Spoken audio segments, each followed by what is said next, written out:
M'dzina la Atate ndi la Mwana ndi la Mzimu Oyera. Amen. Ndikulandireni abale ndi alongo pa utumiki uno wati yankhuleni Ambuye. Lero pa 23 January tsiku lachinayi, ndipo ndi lachinayi la Mulungu wachiwiri pa chaka cha chipembedzo. Mawu oyamba achokera mkalata ya kwa Aheberi mutu 7 ndime 25 mpakana mutu 8 kulekezera ndime 6. Amene akutiwerengera mawu oyamba ndi Samantha Francisco, wophunzira pa St. John's Girls Secondary School mu Diocese ya Mangochi. Salimo lathu titenga Salimo 40 ndime 6 mpakana 9, nkudzalumpha kudzawerenga ndime 17. Ndipo mthenga wabwino wa Ambuye athu Yesu Khristu monga adalembera Mariko Oyera mutu 3 ndime 7 mpakana 12. Amene akutiwerengera mawu a mthenga wabwino komanso kutigawira mawu ndi Reverend Father Joseph Kimu, a director a Radio Maria Malawi, kuchokera mu Diocese ya Mangochi. Mawu oyamba. Mawu ankalata kwa Aheberi. Abale, Yesu angathe kuwapulumutsa kwathunthu anthu amene akuyandikira kwa Mulungu kudzera mwa Iye, pakuti Iyeyo ali ndi moyo nthawi zonse kuti aziwapempherera. Tsono padafunika kuti tikhale naye otere mkulu wa ansembe onse, woyera mtima, wopanda choyipa kapena chodetsa chilichonse, wosiyana ndi anthu ochimwa, ndiponso okwezedwa kupyola zonse zakumwambaku. Yesu ameneyu sali ngati akulu ansembe ena aja. Palibe chifukwa chakuti tsiku ndi tsiku azipereka nsembe, poyamba chifukwa cha machimo ake, kenaka chifukwa cha machimo athu. Zimenezi adachitiratu kamodzi kokha, pakudzipereka yekha ngati nsembe. Malamulo a Mose amayika anthu amene ali ndi zofowoka kuti akhale akulu a ansembe onse. Koma mawu a lumbiro la Mulungu lija, limene lidabwera pambuyo pa malamulowo, adayika mwana wake, amene wakhala wangwiro kwamuyaya kuti akhale mkulu wa ansembe onse. Mfundo yeniyeni pa zimene tikunenazi ndi tili naye otere mkulu wa ansembe onse, amene akukhala pa dzanja lamanja la mpando wachifumu wa Mulungu wa ulemerero kumwamba. Iye akutumikira m'malo opatulika mkatikati, ndiye kuti m'chihema chenicheni chimene adachimanga ndi Ambuye osati munthu ayi. Paja mkulu wa ansembe aliyense amayikidwa kuti azipereka mphatso ndi nsembe kwa Mulungu. Motero nkofunika kuti wathunso mkulu wa ansembe onse akhale ndi kanthu kuti apereke.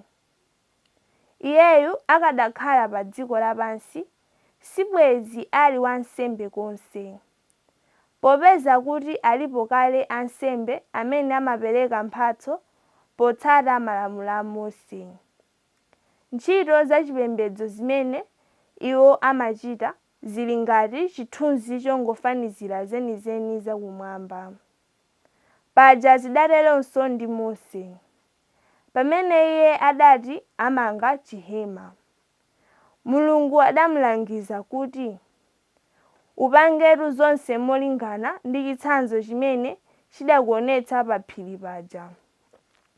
Koma monga zililimu, Yesu adalandira unsembe wopambana kutalitali unsembe wakale uja, monga momwe ndiyenso Nkhoswe ya pangano chopambana, chifukwa malonjezo ake ngopambana malonjezo a pangano chakale chija.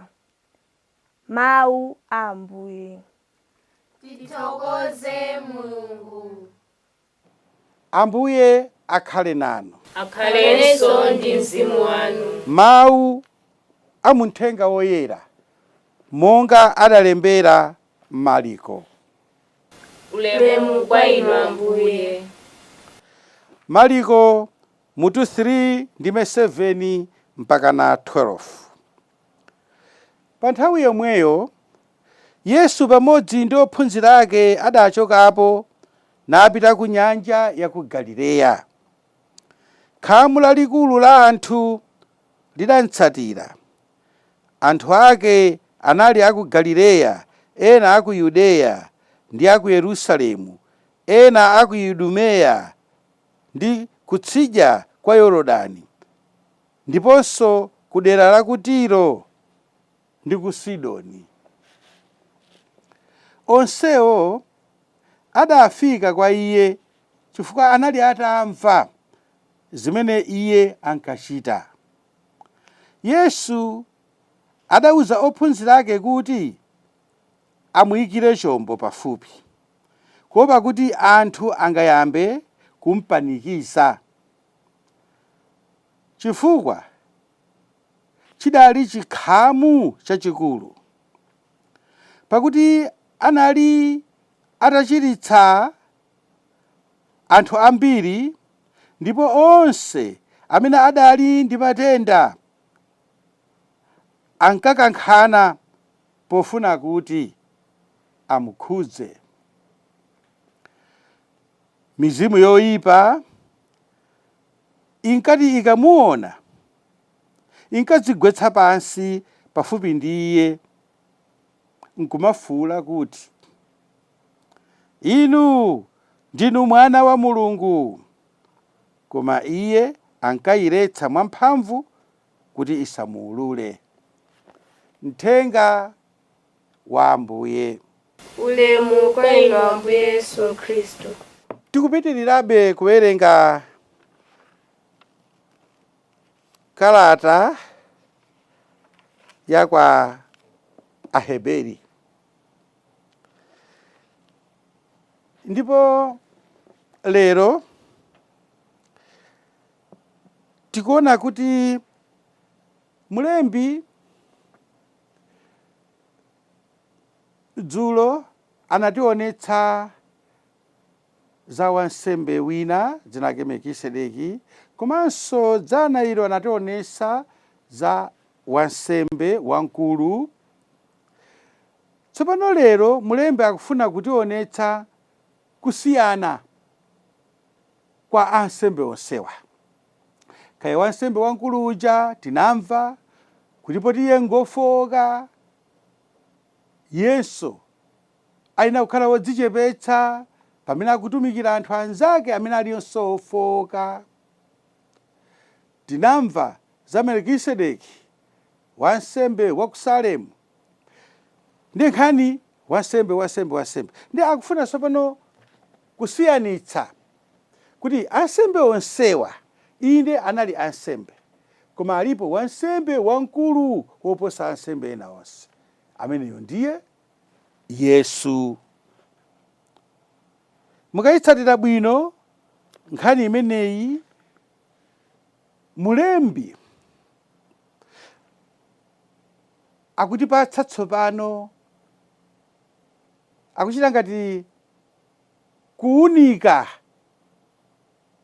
kumuwalitsa Yesu ndi kumuonetsa kuti iye Yesu ndi wansembe ndithu, ndi wansembe wamkulu, koma sali chimodzimodzi ngati ansembe ena aja amene mlembiyu watifotokozera m'mbuyomo. Tiwerenge abale.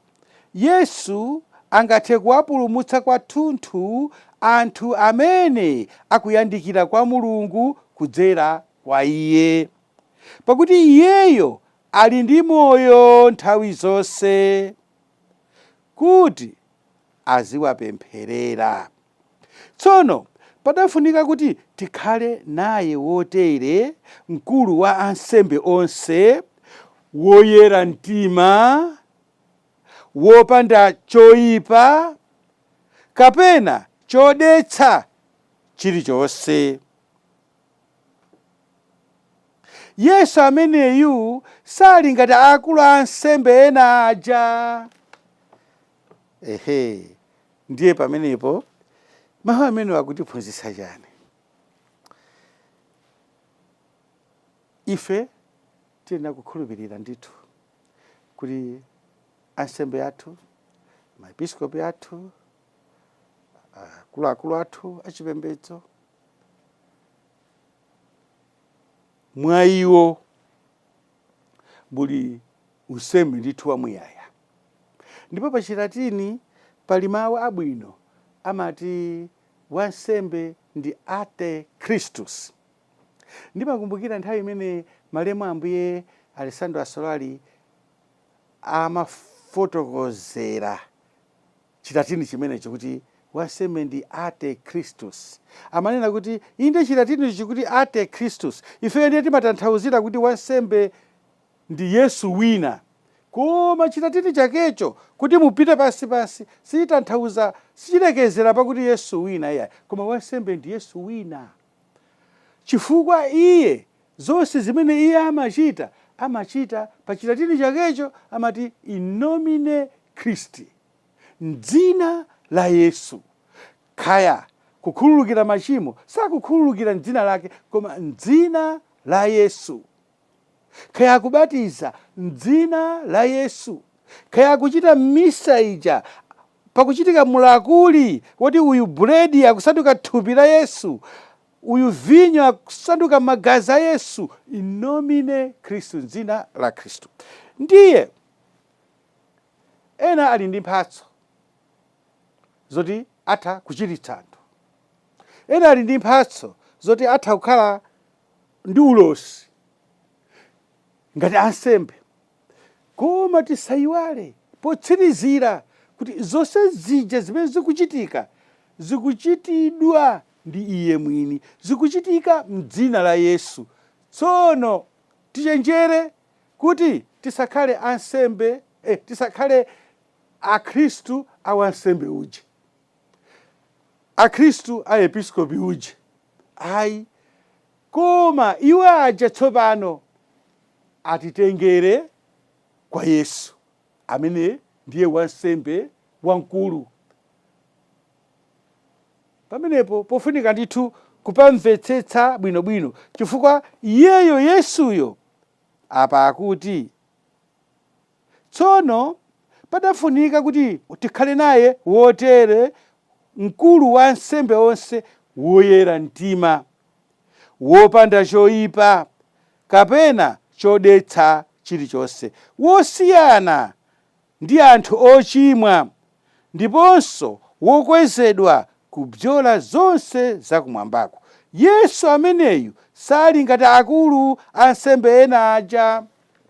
Ndi pamenepo tsopano pamene ifeyo tikupemphera, pamene ifeyo tikupembedza, tikukhulupirira, tiyang'anitsitse kuti tisangoyima pa wansembe uyu kapena kungoyima pa episkopi uyu, koma wansembe ameneyo, episkopi ameneyo atithandize kuti tikomane naye wansembe wamkulu, ndiye Yesu.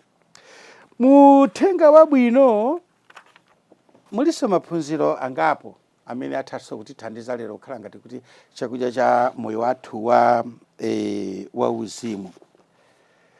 Tamva kuti anthu anachokera madera osiyanasiyana, amatchula pa madera ake, akuti ena kuchokera ku Yorodani, ku Yudeya, ku Galileya, ku Tiro, Sidoni, kuthamangira Yesu chifukwa anamva zimene iye anachita. Ndipo apa akutchula akuti onsewo adafika kwa iye chifukwa adali atamva zimene iye ankachita. Ndi apa pali zinthu zingapo zoti tigawane. Poyamba, anthu awa adaona zimene Ambuye sadachita, adamva zimene Ambuye sadachita, anathamanga.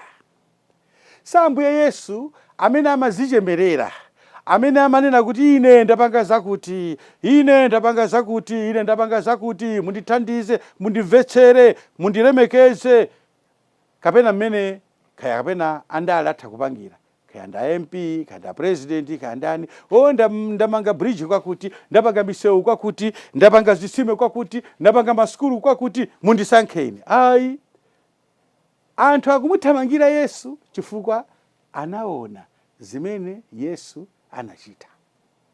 Ndiye titenge chitsanzo chimenecho, mtengo wautali salozerana. Ifeyo ndife antchito chabe, tichite zimene ife tingathe kuchita, ndipo anthu atha kutimvera, atha kutikhulupirira chifukwa chakuti aona ndiponso amva. Potsirizira, phunziro lotsirizira, tawerenga mizimu yoyipa inkati ikamuona inkadzigwetsa pansi pafupi ndi iye, nkumafuwula kuti inu ndinu mwana wa Mulungu, koma iye ankayiretsa mwamphamvu kuti isamuulule. Tisayiwale kuti mkatikati mwa anthu omutsatira Yesu simumalepheranso ziwanda, simumalepheranso anthu amene ali ndi mizimu yoyipa, koma kungotchula kokha kuti kukudziwani Yesu sikukwanira, kungotchula kokha ndi pakamwa, koma pafunika kuti kumudziwa Yesuyo, kumkonda Yesuyo, kumpembedza Yesuyo, ndiponso kumfalitsa Yesuyo. Amen.